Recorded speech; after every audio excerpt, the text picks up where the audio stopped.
Dam മൂലമുണ്ടാവാൻ സാധ്യതയുള്ള മഹാവിപത്തിൽ നിന്ന് നമ്മുടെ ഓരോ കുടുംബങ്ങളെയും മാതാപിതാക്കളെയും കുട്ടികളെയും സഹോദരങ്ങളെയും സുഹൃത്തുക്കളെയും സമൂഹത്തിലെ എല്ലാവരെയും എത്രയും വേഗം സുരക്ഷിതരാക്കുവാൻ വേണ്ടിയുള്ള 2014 മെയ് 7 സുപ്രീം കോടതി നിർദ്ദേശമായി തേക്കടി റിസർവോയറിന്റെ അടിത്തട്ടിൽ നിന്നും 50 അടി ഉയരത്തിലെ പുതിയ തുരങ്കം എന്ന ശാശ്വത പരിഹാരം യാഥാർത്ഥ്യമാക്കുന്നതിന് വേണ്ടിയുള്ള അനിശ്ചിതകാല റിലേ ഉപവാസ സമരത്തിന്റെ ഭാഗമായി 2025 ഏപ്രിൽ 20 ഞായറാഴ്ച വൈകിട്ട് 4 മണിക്ക് 200ാം സമരദിനത്തിൽ എറണാകുളം വൈപ്പിൻ മാലിപ്പുറം സ്വതന്ത്ര മൈതാനത്തിന് സമീപം മുല്ലപ്പെരിയാർ ടണൽ സമരപ്പന്തലിൽ നടക്കുന്ന ജനകീയ സമ്മേളനത്തിന് മുന്നോടിയായി പത്രസമ്മേളനം നടത്തി.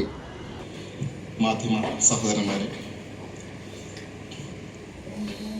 മുല്ലപ്പെരിയാർ ടണൽ സമരസമിതി ആരംഭിച്ചിട്ടുള്ള അനിശ്ചിതകാല റിലേ ഉപവാസ സമരം നാളെ 200ാം ദിവസത്തിലേക്ക് കടക്കുകയാണ്. അപ്പോൾ ആദ്യം തന്നെ അതുമായി ബന്ധപ്പെട്ട ജനകീയ സമ്മേളനത്തിലേക്കും അന്നത്തെ ദിവസത്തിലേക്കും എല്ലാവരെയും പ്രത്യേകം സ്വാഗതം ചെയ്യുകയാണ്. 200ാം ദിവസത്തെ ചടങ്ങില് പ്രധാനമായിട്ടും 2 ശാസ്ത്രജ്ഞന്മാര് പങ്കെടുക്കുന്നുണ്ട്. നമുക്ക് എല്ലാവർക്കും അറിയാവുന്ന ഡോക്ടർ മുഹമ്മദ് ഹത്ത, സമുദ്ര ശാസ്ത്രജ്ഞനായിട്ടുള്ള എടവനക്കാടുകാരനായിട്ടുള്ള, പിന്നെ പ്രൊഫസർ സുനിൽ PS, അദ്ദേഹം ഒരു ഭൗമശാസ്ത്രജ്ഞൻ കൂടിയാണ്. ഭൂമിയിൽക്കും അതുപോലെയുള്ള കാര്യങ്ങളൊക്കെ ആയിട്ട് ബന്ധപ്പെട്ട രാജ്യാന്തര തലത്തിൽ തന്നെ ക്ലാസ്സൊക്കെ എടുക്കുന്ന ഒരു ശാസ്ത്രജ്ഞൻ കൂടിയാണ്. അപ്പോൾ ഇവർ രണ്ടുപേരുമാണ് പ്രധാനമായിട്ടും പ്രഭാഷണം നടത്തുന്നത്. പിന്നെ മുല്ലപ്പെരിയാർ ടണൽ സമരസമിതിയുടെ രക്ഷാധികാരിയും ആദ്യമായി മുല്ലപ്പെരിയാർ സമരത്തിന്റെ ചെയർമാനും കൂടിയായിരുന്ന പ്രൊഫസർ CP റോയ് സാറ്, അദ്ദേഹം പങ്കെടുക്കുന്നുണ്ട്. പിന്നെ മറ്റൊരു പ്രൊഫസർ കൂടിയായ വിൻസെന്റ് മാളിയേക്കൽ, പിന്നെ മുല്ലപ്പെരിയാർ സംഘടനകളുടെ കൂട്ടായ്മയായ മുല്ലപ്പെരിയാർ ഏകോപന സമിതി, അതിന്റെ ചെയർമാനായിട്ടുള്ള പ്രകാശ് സാർ കൂടി നാളത്തെ സമരസമ്മേളനത്തിന് വൈകിട്ട് പങ്കെടുക്കുന്നു. അപ്പോൾ എനിക്ക് ഈ പത്രസമ്മേളനത്തിലൂടെ പ്രധാനമായിട്ടും നിങ്ങളോട് പറയാനുള്ള ഒരു കാര്യം, നമ്മളെല്ലാവരും കരുതുന്ന പോലെ ഈ മുല്ലപ്പെരിയാർ എന്നുള്ള വിഷയം, അതായത് 150 കിലോമീറ്റർ അകലെയാണ് ഈ മുല്ലപ്പെരിയാറെങ്കിലും ഈ 150 കിലോമീറ്റർ എന്ന് പറയുന്നത് ഒരിക്കലൊരു വലിയ ദൂരമല്ല. അപ്പോ കഴിഞ്ഞ ദിവസങ്ങളിൽ സയന്റിസ്റ്റായിട്ടുള്ള ആളുകളോടെല്ലാം സംസാരിച്ചിരുന്നെല്ലാം നമ്മൾക്ക് മനസ്സിലായ കാര്യങ്ങൾ. പിന്നെ കഴിഞ്ഞ വയനാട് സംഭവിച്ച ദുരന്തം, അന്ന് 20 കിലോമീറ്റർ അകലെ നിന്നാണ് മൃതദേഹങ്ങൾ കണ്ടെടുത്തത് എല്ലാം. അതുപോലെ ചൈനയിൽ 1975 നടത്തിയ ബാഞ്ചി അണക്കെട്ട് ദുരന്തത്തിൽ 400 കിലോമീറ്റർ അകലെയുള്ള ആളുകൾ പോലും ഇല്ലാതായി. 2,40,000-ഓളം ആളുകൾ മരിച്ച ഒരു വലിയ ദുരന്തമാണ്. 61ഓളം അണക്കെട്ടുകൾ ചീട്ടുകൊട്ടാരം പോലെ തകരുകയുണ്ടായിരുന്ന ഒരു ദുരന്തമാണ്. അതുപോലെ 2023 ലിബിയയിൽ സംഭവിച്ച ദുരന്തത്തിൽ 25,000-ഓളം ആളുകൾ മരിച്ചു, ഒരു പട്ടണം മുഴുവനായിട്ട് ഒഴുകിപ്പോയി. അപ്പോ ഈ ഒരു ദുരന്തത്തിന്റെ ഒരു സാധ്യത നമ്മുടെ മുന്നിൽ നിൽക്കുമ്പോൾ ഈ 150 കിലോമീറ്റർ എന്ന് പറയുന്നത് ഒരിക്കലും ഒരു വലിയ ദൂരമല്ല. എറണാകുളം ജില്ല പൂർണ്ണമായിട്ടും വൈപ്പിങ്കര ഭൂപടത്തിലെ ഇല്ലാതാവാനുള്ള ദുരന്ത സാധ്യതയുണ്ട് എന്ന് തിരിച്ചറിഞ്ഞതുകൊണ്ടാണ് നമ്മുടെ ചുറ്റുമുള്ള ഓരോ മനുഷ്യരും വളരെ വലിയ അപകടത്തിലാണ് എന്ന് മനസ്സിലാക്കിയത് കൊണ്ടാണ് മുല്ലപ്പെരിയാർ ടണൽ സമരസമിതി ഈ ഒരു സമരവുമായിട്ട് മുന്നോട്ട് നീങ്ങിക്കൊണ്ടിരിക്കുക. കാരണം മറ്റു പല ദുരന്തങ്ങളും നമ്മുടെ മുൻപിൽ മാതൃകയായിട്ടുണ്ട്. നമ്മളൊരു വീട് നിർമ്മിക്കുമ്പോൾ അതിനൊരു സേഫ്റ്റിക്ക് വേണ്ടി നമ്മളൊരു ELCB വെക്കാം. സത്യം പറഞ്ഞാൽ ഈ മുല്ലപ്പെരിയാറിൽ പുതിയ ടണൽ എന്ന ആശയം 2014 മെയ്യിൽ സുപ്രീം കോടതി നിർദ്ദേശിച്ച ഈ ടണൽ എന്ന ആശയം അതുമായിട്ട് താരതമ്യം ചെയ്യുകയാണെങ്കിൽ നമ്മളൊരു വീട് നിർമ്മിക്കുമ്പോൾ വെക്കുന്ന ELCB പോലെ ലഘുവായിട്ടുള്ള ഒരു കാര്യമാണ്. കാരണം 250-300 കോടി രൂപ ചെലവിൽ 6 മാസത്തിനുള്ളിൽ ചെയ്യാവുന്ന ഏറ്റവും പ്രായോഗികമായിട്ടുള്ള നിലവിലുള്ള ആശയമാണ്. കാരണം നിലവിൽ മുല്ലപ്പെരിയാറിന് വലിയ വെള്ളം തമിഴ്നാട്ടിലേക്ക് പോയിക്കൊണ്ടിരിക്കുന്നത് 129 വർഷമായി പോയിക്കൊണ്ടിരിക്കുന്ന ഒരു ടണലിലൂടെയാണ്. ഈ ടണൽ 106.5 അടി ഉയരത്തിലാണ്. അതുകൊണ്ട് തന്നെ പുതിയ ഡാം നിർമ്മിച്ചാൽ പോലും തമിഴ്നാട്ടിലേക്ക് ജലം കൊണ്ടുപോകേണ്ടി വരുന്നത് കൊണ്ട് ഈ പഴയ ടണൽ തന്നെ ആശ്രയിക്കേണ്ടി വരും. അപ്പോൾ പുതിയ ഡാം നിർമ്മിച്ചാലും കൂടുതൽ ഉയരത്തിൽ കൂടുതൽ അളവിൽ ജലം കൊള്ളുന്ന ഒരു വലിയ ജലബോംബായിട്ട് മാറും. അപ്പോൾ ഇതിനെ ഏറ്റവും എളുപ്പത്തിൽ ഒഴിവാക്കാവുന്ന ഒരു കാര്യം പുതിയൊരു ടണൽ, താഴെ 50 അടിയിൽ പുതിയൊരു ടണൽ കൂടി നിർമ്മിച്ചു കഴിഞ്ഞാൽ മുല്ലപ്പെരിയാറിലെ ഭീഷണി എന്നേക്കുമായി ഒഴിവാക്കാൻ സാധിക്കും. ഇത് ഞങ്ങളെ വെറുതെ പറഞ്ഞ കാര്യം മാത്രമല്ല, സുപ്രീം കോടതി നിർദ്ദേശമായി 10 വർഷം മുമ്പ് വന്ന കാര്യമാണ്. പിന്നെ നമ്മളെല്ലാവുന്ന റിസർച്ചുകൾ നടത്തിയിരുന്നു. സുപ്രീം കോടതി ഭാഗത്തു നിന്നും ഇതിനെക്കുറിച്ച് പഠനങ്ങൾ ഉണ്ടായിരുന്നു. അപ്പോൾ നമുക്ക് മനസ്സിലായത് ഇത് ഏറ്റവും നല്ലൊരു സൊല്യൂഷൻ നമ്മുടെ മുന്നിലുണ്ട്. ഈ ഒരു സൊല്യൂഷൻ ഉണ്ടായിട്ടും നമ്മൾ ഈ സൊല്യൂഷൻ എത്രയും പെട്ടെന്ന് പ്രാവർത്തികമാക്കുന്നതിന് വേണ്ടി മുന്നോട്ട് വന്നില്ല എങ്കിൽ നമ്മുടെ ചുറ്റുമുള്ള എല്ലാ ജനങ്ങളും വളരെ വലിയൊരു അപകടത്തിലേക്ക് പോകും. കാരണം ഒരു വിപത്ത് എന്ന് പറയുമ്പോൾ ജാതിക്കും മതത്തിനും രാഷ്ട്രീയത്തിനും എല്ലാം അതീതമാണ്. പക്ഷേ ഈ ഒരു സൊല്യൂഷൻ ഞങ്ങള് ഇപ്പൊ 200 ദിവസത്തെ ഈ സമരം നടത്തിയെന്ന് ഞങ്ങൾക്ക് മനസ്സിലായത് സാധാരണക്കാരായുള്ള ജനങ്ങൾ 90% സാധാരണക്കാരായ ജനങ്ങൾ ഈ സൊല്യൂഷൻ തിരിച്ചറിഞ്ഞിട്ടില്ല എന്നുള്ളത് തന്നെയാണ്. കാരണം മുല്ലപ്പെരിയാറിന്റെ തൊട്ട് താഴെയുള്ള വള്ളക്കടവ് തുടങ്ങിയ പ്രദേശങ്ങളെല്ലാം ഞങ്ങൾ പലതവണ പോയിരുന്നു. അവിടെയുള്ള ജനങ്ങൾ പോലും സുപ്രീം കോടതി നിർദ്ദേശമായി വന്ന കാര്യവും ഇങ്ങനെ ഒരു ടണൽ എന്ന ആശയമുള്ള കാര്യവും അറിഞ്ഞിട്ടില്ലായില്ല. അവരെല്ലാം പുതിയ ഡാം മാത്രമാണ് അറിഞ്ഞിരുന്നത്. അപ്പോൾ കഴിഞ്ഞ ദിവസങ്ങളിൽ ഞങ്ങളുടെ പ്രചാരണങ്ങളിലൂടെ പല ആൾക്കാരും ഈ കാര്യം മനസ്സിലാക്കുകയും ഇതിനെക്കുറിച്ച് സംസാരിച്ചു തുടങ്ങുകയും ചെയ്തിട്ടുണ്ട്.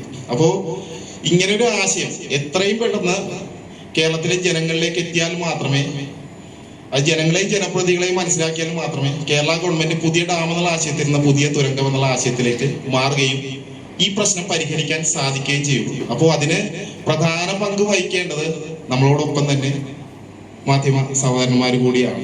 അപ്പോ ഈ ഒരു കാര്യം നമ്മൾ തിരിച്ചറിഞ്ഞ് ഇതിനൊപ്പം നിന്നില്ല എങ്കിൽ നമ്മളെല്ലാവരും ഒരുമിച്ച് വലിയൊരു ദുരന്തത്തിലേക്ക് പോകും. അപ്പോൾ സ്വാഭാവികമായിട്ട് ഈ ആശയം എത്രയും പെട്ടെന്ന് നമ്മുടെ നാട്ടിലെ ജനങ്ങളെ ബോധവൽക്കരിച്ച് ഗവൺമെന്റുകളെ പുതിയ ഡാം എന്നുള്ള ആശയത്തിന് പുതിയ തുരങ്കത്തിലേക്ക്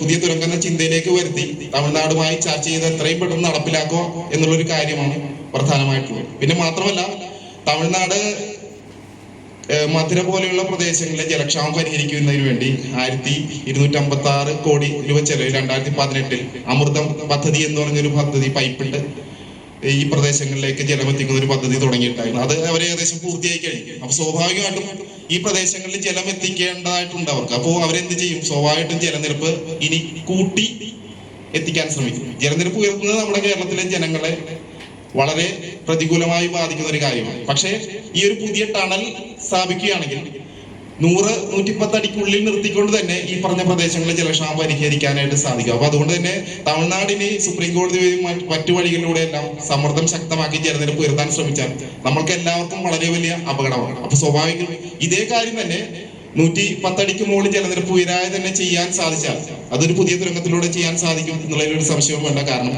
നിലവിൽ 106 അടിയിലാണ് തുരങ്കമുള്ളത്. അപ്പോൾ 106 അടിക്ക് മുകളിൽ എത്തിയാൽ മാത്രമേ പ്രഷർ കിട്ടുകയുള്ളൂ. അതുകൊണ്ട് തന്നെയാണ് അവർ 150 അടിയാക്കാൻ ശ്രമിക്കുന്നത്. ഇതേ തുരങ്കം 50 അടിയിലാണെങ്കിൽ 50 അടി വെള്ളം സ്റ്റോർ ചെയ്താൽ പോലും തമിഴ്നാടിന് പ്രഷറും കിട്ടും, കൂടുതൽ ദൂരത്തിലേക്ക് വെള്ളം കൊണ്ടുപോകാൻ സാധിക്കും. അപ്പോൾ ഈ തുരങ്കത്തിന്റെ പ്രാധാന്യം അങ്ങനെ നോക്കുമ്പോഴും വളരെ പ്രാധാന്യമുള്ള ഒരു കാര്യമാണ്. പിന്നെ ഭാവിയിലുള്ള മേഘ വിസ്ഫോടനങ്ങള്, അതുപോലെ മഴ കൂടുതലായിട്ട് പെയ്യുന്ന സാഹചര്യങ്ങൾ 2018 ഉണ്ടായ ഈ വെള്ളപ്പൊക്കം നമ്മൾക്ക് എല്ലാവർക്കും അറിയാം. അന്ന് മുല്ലപ്പെരിയാറിലെ 13 ഷട്ടറുകൾ തുറന്നപ്പോൾ ആ വെള്ളം നേരെ ഇടുക്കിയിലേക്ക് ഒഴുകിയെത്തി. ഇടുക്കിയിൽ ഒരു ഷട്ടർ 1 മീറ്റർ 10 സെന്റിമീറ്റർ തുറന്നപ്പോഴാണ് നമ്മൾ എല്ലാവരും അനുഭവിച്ച പ്രളയം. അതുകൊണ്ട് തന്നെ ഈ മുല്ലപ്പെരിയാറും നമ്മുടെ പ്രദേശവും തമ്മിലുള്ള ഒരു ദൂരം ഒരിക്കലും വലിയ ഒരു ദൂരമല്ല, ഇതൊരു ചെറിയ ദൂരം മാത്രമേ ഉള്ളൂ. നമ്മളെല്ലാവരും അപകടത്തിലാണ് എന്നുള്ളതിൽ ഒരു സംശയവും വേണ്ട. ഇനി വരും ദിവസങ്ങളിൽ വള്ളക്കടവ് തുടങ്ങിയുള്ള പ്രദേശങ്ങളിലെ ജനങ്ങളും നമ്മളോടൊപ്പം സമരത്തിലേക്ക് ഉണ്ടാവും. അവരെയും നമ്മൾ കണ്ട് സംസാരിച്ചു കഴിഞ്ഞു. അപ്പോ ഇവരിലേക്ക് എല്ലാവരിലേക്കും ഈ ആശയം എത്തിക്കണമെങ്കിൽ ബഹുമാനപ്പെട്ട മാധ്യമ സഹോദരന്മാരുടെ സേവനം കൂടിയേ തീരൂ. കാരണം നിങ്ങളും നമ്മൾക്കൊപ്പം ഈ സമരത്തിൽ പങ്കുചേർന്ന് നമ്മൾ ഒരുമിച്ച് ഒറ്റക്കെട്ടായി മുന്നോട്ട് പോയാൽ മാത്രമേ നമ്മൾക്കിത് വിജയിക്കാൻ സാധിക്കൂ. പിന്നെ ഒരു കാര്യം, ഞങ്ങൾ ഈ സമരം ആരംഭിച്ച് യാതൊരു സ്വാർത്ഥ ലക്ഷ്യങ്ങളോ ഒരു സ്ഥാപിത താല്പര്യങ്ങളോ ഇല്ലാതെയാണ് ഞങ്ങൾ ഒരു 40 അംഗ കമ്മിറ്റി ഉണ്ടാക്കി, ജനകീയ കമ്മിറ്റി ഉണ്ടാക്കി, ജാതിമത രാഷ്ട്രീയത്തിന് അതീതമായിട്ടുള്ള കമ്മിറ്റി ഉണ്ടാക്കി ഈ സമരവുമായിട്ട് മുന്നോട്ട് പോയിക്കൊണ്ടിരിക്കുന്നത്.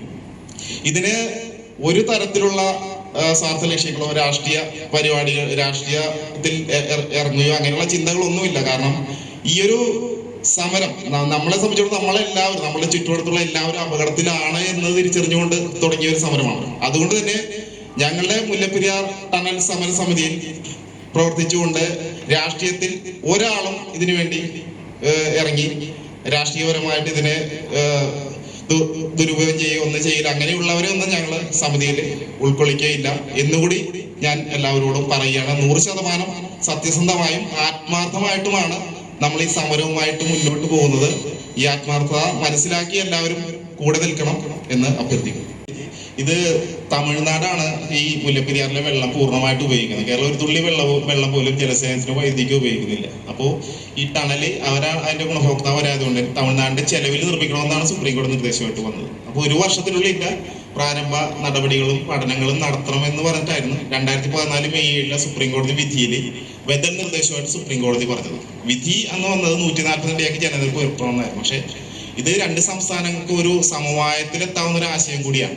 പക്ഷെ ഇതുവരെ ഇതിനെക്കുറിച്ച് ഒരു പഠനങ്ങളോ ഒരു ചർച്ചയോ വന്നിട്ടില്ല. അതാണ് പ്രധാനപ്പെട്ട ഒരു കാര്യം. കാരണം കേരളം പുതിയ ഡാം നിർമ്മിക്കണം എന്നുള്ള ആശയവുമായിട്ടാണ് മുന്നോട്ട് പോയിക്കൊണ്ടിരിക്കുന്നത്. തമിഴ്നാട് പഴയ ഡാം ബലപ്പെടുത്തി കൂടുതൽ ഉയരത്തിൽ ജലം സംഭരിക്കണം എന്നുള്ള ആശയമായിട്ടാണ് പോയിക്കൊണ്ടിരിക്കുന്നത്. ഈ രണ്ട് കാര്യങ്ങളും രണ്ട് സംസ്ഥാനങ്ങളും പരസ്പരം എതിർത്തുകൊണ്ടാണ് ഈ കഴിഞ്ഞ 18 വർഷമായിട്ട് മുന്നോട്ട് പോയിക്കൊണ്ടിരിക്കുന്നത്. ഈ രീതിയിൽ മുന്നോട്ട് പോയാൽ ഭാവിയിലൊരു പെരുമഴ വന്നു കഴിഞ്ഞാൽ നമ്മളെ ഒരു അപകടത്തിൽപ്പെടുന്ന അവസ്ഥയിലേക്ക് പോകും. അപ്പോൾ ഇതിനൊരു സമവായത്തിൽ എത്തിച്ച് എത്രയും പെട്ടെന്ന് പ്രാവർത്തികമാക്കണമെങ്കിൽ കേരള ഗവൺമെന്റ് പുതിയ ഡാം എന്നുള്ള ആശയത്തിൽ നിന്ന് പുതിയ തുരങ്കം എന്നുള്ള ആശയത്തിലേക്ക് മാറേണ്ടി വരും. എന്നാൽ മാത്രമേ ഈ ഒരു ആശയത്തിലേക്ക് തമിഴ്നാട് വേണ്ടി ചർച്ചയിൽ ഇത് ചെയ്യാൻ പറ്റുള്ളൂ. അതിന് വേണ്ടത് ജനങ്ങളെ ഈ ആശയം ബോധവൽക്കരിക്കുക എന്നുള്ളതാണ്. അതാണ് നമ്മളിപ്പോൾ ചെയ്തുകൊണ്ടിരിക്കുന്നത്. തേക്കടി തടാകമാണ്. അപ്പോൾ മുല്ലപ്പെരിയാർ ഡാമിലെ അപകട ഭീഷണി പൂർണ്ണമായിട്ടും ഒഴിവാകുക എന്ന് പറഞ്ഞാൽ തേക്കടി തടാകത്തിലെ ജലനിരപ്പ് താഴുക എന്നുള്ളത് തന്നെയാണ്. അപ്പൊ സ്വാഭാവികമായിട്ടും തേക്കടി തടാകത്തിൽ ജലനിരപ്പ് താഴ്ന്നു കഴിഞ്ഞാൽ നമ്മൾ 1.5 കോടിയോളം ജനങ്ങൾ സേഫ് ആവും. പക്ഷേ തേക്കടി തടാകവുമായിട്ട് ബന്ധപ്പെട്ടുള്ള 88ഓളം വൻകിട റിസോർട്ടുകളും 1000ഓളം ഹോം സ്റ്റേകളും ഉണ്ട്. അവർ പോലും അറിയാതെ അവരൊരു ലോബിയായിട്ട് രൂപാന്തരപ്പെട്ടിട്ടുണ്ട്. കാരണം അവരുടെ വരുമാനം നഷ്ടപ്പെടുമോ എന്ന് ഓർത്തിട്ട് അവർ ഈ ഒരു ആശയം നടപ്പാക്കാതിരിക്കാനുള്ള സമ്മർദ്ദങ്ങൾ മുന്നോട്ട് വെക്കുന്നുണ്ട് എന്നുള്ളതാണ് നമ്മൾക്ക് ഇതിന്റെ ഇടയിൽ മനസ്സിലാക്കിയത്.